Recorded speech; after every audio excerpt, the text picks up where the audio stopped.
गरीब सास बहू का जादुई मिट्टी का चूल्हा। सुलेखा बहू, चूल्हा लीप दिया हो तो जल्दी से खाना चढ़ा दे। तेरे ससुर और मुरली दोनों आज जल्दी जाएंगे। जी माँ जी, बस चूल्हे पर खाना बिठाने ही जा रही हूँ। बहू जैसे ही चूल्हे पर पतीला चढ़ाती है, चूल्हा दो भाग होकर टूट जाता है। चावल पूरे आंगन में बिखर जाता है। ये देखकर ससुर बुधुआ बड़बड़ा उठा। कर दिया सवेरे सवेरे राशन की बर्बादी। कहाँ ध्यान था तेरा बहू? जब चूल्हा टूटा हुआ था तो पतीला चढ़ाया ही क्यों? अन्न कमाने में मेहनत लगती है। तुम सास बहू को तो घर में रहना होता है, बाहर जाकर थोड़ी मेहनत करना पड़ता है। इतने कड़वे ताने सुनकर बेचारी गरीब बहू की आंख से आंसू छलक पड़े। पता नहीं, चूल्हा लीपते वक्त तो कोई दरार नहीं दिखा था। माफ कर दीजिए मुझे। अरे कोई बात नहीं बहू, चूल्हा पुराना हो गया था और किसे पता था कि टूट जाएगा। हम नया चूल्हा बना लेंगे। मतलब आज हम बाप बेटे को भूखे ही बंधुआ मजदूरी करने जाना पड़ेगा माँ। चलो पिताजी। मुरली और बधुआ मजदूरी के काम के लिए चल देते हैं। फूलमती के घर परिवार में कुल 5 जन हैं। घर के हालत गरीबी में गुजर रहे हैं और एक गरीब के लिए सबसे कठिन समस्या कमाना खाना है। और दूसरी आफत चूल्हे की है। आस पड़ोस के हर घर में गैस चूल्हा लगा है, सिवाय उन दोनों गरीब सास बहू के। जैसे तैसे आधा दिन निकलने के बाद चिंटू भूख से छछनते बोला, माँ आज तुम खाना बनाओगी क्या? अच्छा तो रात की बची रोटी ही दे दो। ये कहते हुए भूख से चिंटू खाने के बर्तन देखने लगा। घर की बिगड़ी दिन दशा को देखकर बहू की आंखें डबडबा गईं। कुछ नहीं है खाने को चिंटू। माँ जी, मैं नदी पर जा रही हूँ मिट्टी लेने। आज धूप भी तपती हुई है, चूल्हा सूख जाएगा तो खाना बन पाएगा। ठीक है बहू, जा। सुलेखा उस कड़कड़ाती धूप में नदी पर आती है, मगर लोग उसे वहां की मिट्टी लेने से मना कर देते हैं। अरे ओ औरत, तू यहाँ से मिट्टी नहीं ले जा सकती। क्यों नहीं ले सकती? मुझे चूल्हा बनाना है। अरे तो क्या हर बार यहीं से मिट्टी ले जाएगी? हाँ, चल जा यहाँ से। मिट्टी भी कोई मुफ्त की नहीं आ रही है। लोगों की भीड़ ने उसे दुत्कार कर भगा दिया। बेचारी गरीब बहू की चूल्हा बनाने की ये उम्मीद भी टूट गई। वह घर चली आई, जहां उसे पड़ोस के घर से गर्म रोटी बनने की महक आई। देखा तो सास उनके ओट पर खड़ी लाचार होकर रोटी मांग रही थी। सुहासिनी, आज मुझ गरीब के घर में चूल्हा भी नहीं जला है। मेरा पोता भूखा है, उसे ज्यादा नहीं तो एक रोटी ही दे दो। क्यों फूलमती, मेरे घर क्या मुफ्त का आटा पड़ा है? हैं?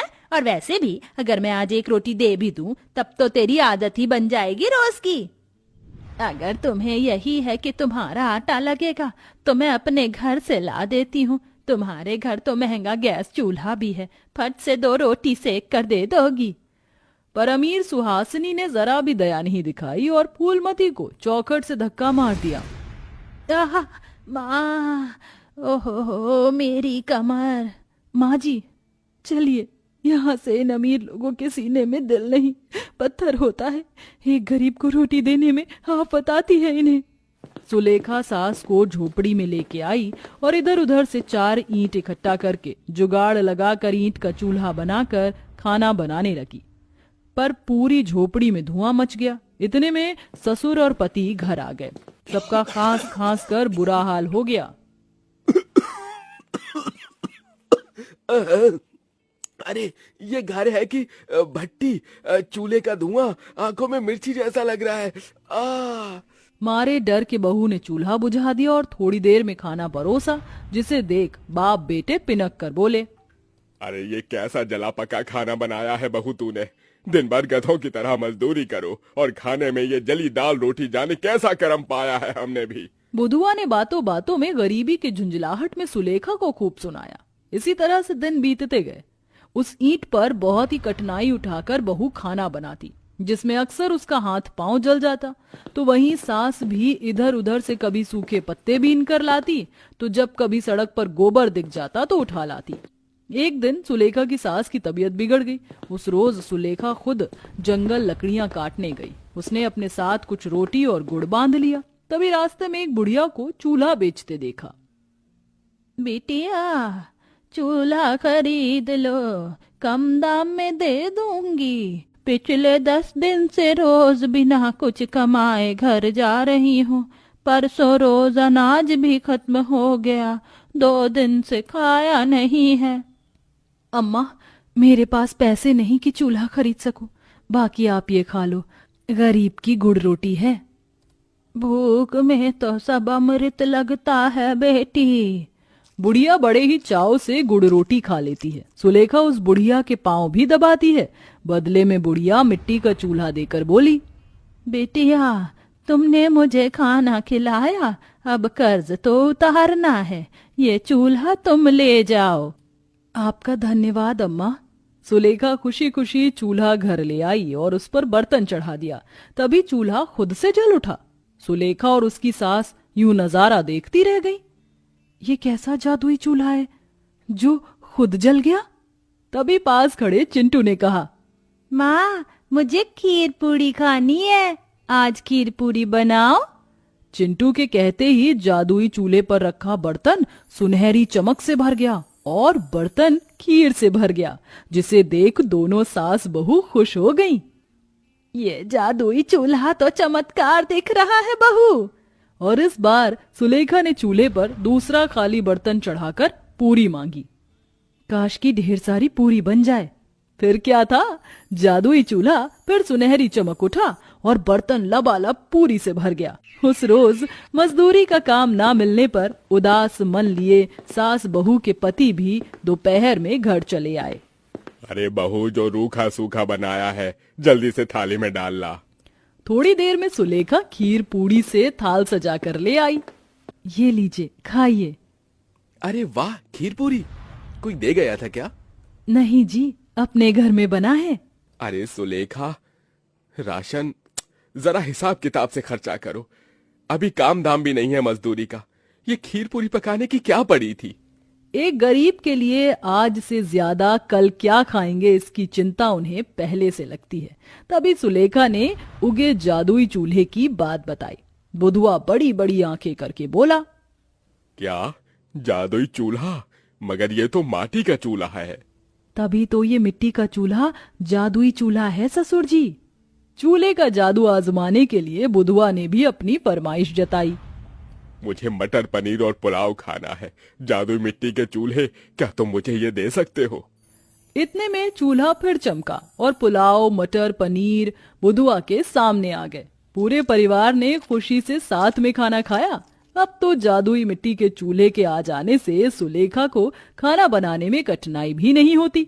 चूल्हे पर रोटी फट से सिक जाती और धुएं का झंझट भी दूर हो गया और उस खाने का स्वाद भी जैसे अमृत सा लगता। माँ, एक रोटी और दो ना, बड़ी मीठी लग रही है इस जादुई मिट्टी के चूल्हे की रोटी। हाँ, ये लो चिंटू, अभी सब्जी भी छौंकनी है। क्या बनाऊं? बस 2 ही आलू रखे हैं, इसमें तो पूरा परिवार भी नहीं खा पाएगा। सुलेखा ने जैसे ही 2 आलू की सब्जी चढ़ाई, वह मिट्टी के चूल्हे के जादू से बढ़कर बहुत हो गया। सब भर पेट खाकर तृप्त हुए। एक दिन एक भूखा भिखारी उस गरीब सास बहू के द्वार पर आया। मुझ भूखे को भी कोई एक रोटी दे दो। सुलेखा निकलकर बाहर आई, जहाँ बदहाल भेष में एक भिखारी मैले कुचैले कपड़ों में बैठा था। बहन, दया करके कुछ खिला दो, बड़ी भूख लगी है। खाना तो खत्म हो गया है, क्या करूं? आप मुझे थोड़ी देर दीजिए। ये बोलकर सुलेखा अंदर आई। कौन आया है बहू? माँ जी, कोई भूखा। सुलेखा ने जैसे ही चूल्हे पर रोटी बनानी चाही, वह जादू से पूरी बनती गई, क्योंकि बाहर बैठा भिखारी पूरी की आस लगाए हुए था। काश कि आज पूरी और मटर पनीर मिल जाता। और भिखारी की बतलाई गई इच्छा अनुसार जादुई मिट्टी के चूल्हे पर वही बना। सुलेखा ने ले जाकर उसे दे दिया। भिखारी ने खुशी से खाना खाया और उसे दुआ भी दी। भगवान तुम्हारा भला करे। बहन, आज के जमाने में तो कोई अपने दर पर आने वाले गरीब को एक रोटी देना तो क्या, एक बूंद पानी के लिए भी नहीं पूछता। मगर तुमने एक गरीब को रूखी सूखी रोटी नहीं दी, बल्कि दिल से उसकी पसंद का खाना खिलाया। अब समझ में आया जादुई मिट्टी के चूल्हे ने रोटी की जगह पूरी क्यों पकाई। मेरा चूल्हा मन की बात को भी जान जाता है। ऐसे कितने भिखारी कैसे होंगे जिन्हें खाना नहीं मिलता। पहले तो मेरे पास इतना नहीं था कि मैं किसी की मदद कर पाऊं, मगर ईश्वर की दया कृपा से अब जादुई मिट्टी का चूल्हा है। मैं लोगों को भरपेट खाना तो खिला ही सकती हूँ। भगवान ने मुझे इतना जो दिया है। उस दिन से दोनों सास बहू जादुई मिट्टी के चूल्हे से गरीबों में अच्छा अच्छा खाना बांटने लगी। एक दूसरे की मदद करना ही तो इंसानियत को दर्शाता है।